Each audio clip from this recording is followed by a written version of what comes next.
Chapitre 2. Cette œuvre sauve elle aussi. Wagner n'est pas le seul à être sauveur. Avec elle, on quitte le nord humide, les brouillards de l'idéal wagnérien.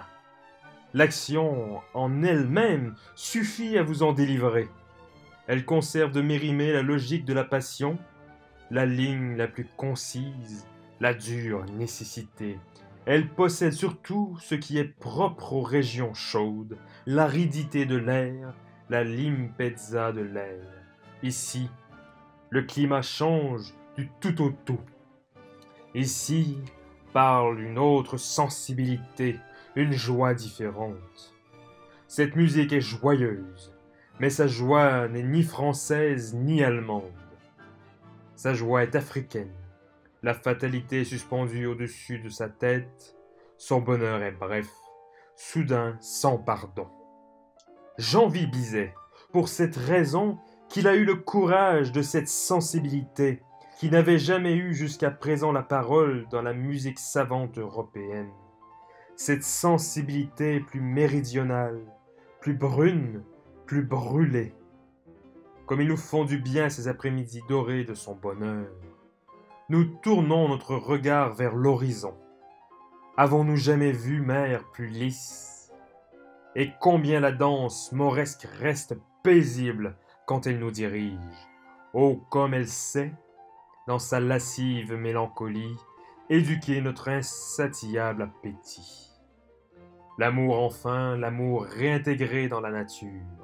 Non pas l'amour d'une vierge céleste, rien d'une sentimentalité à la Senta, mais l'amour comme fatum, comme fatalité, cynique, innocent, cruel, et justement comme ce qui, en lui, est nature.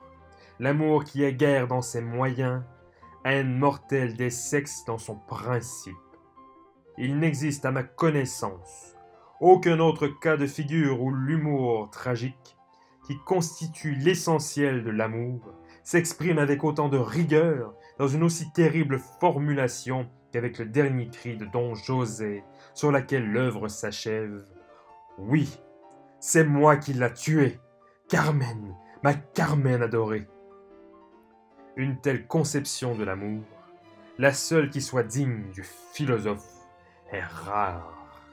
Elle consacre son œuvre d'art entre mille, car la plupart des artistes font cela comme tout le monde, et même plus mal. Ils se méprennent sur l'amour. Wagner aussi l'a mal compris. Ils pensent être désintéressés parce qu'ils veulent avantager un autre être, souvent contre leur propre intérêt.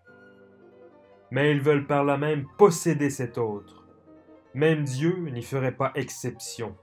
Il est loin de penser « Si je t'aime, est-ce ton affaire ?» Il devient terrible quand on ne lui rend pas amour par amour. L'amour. Avec cette phrase, on aura raison parmi les dieux comme parmi les hommes, et de tous les sentiments le plus égoïste, et par conséquent, lorsqu'il est blessé, le moins généreux. Paix constante.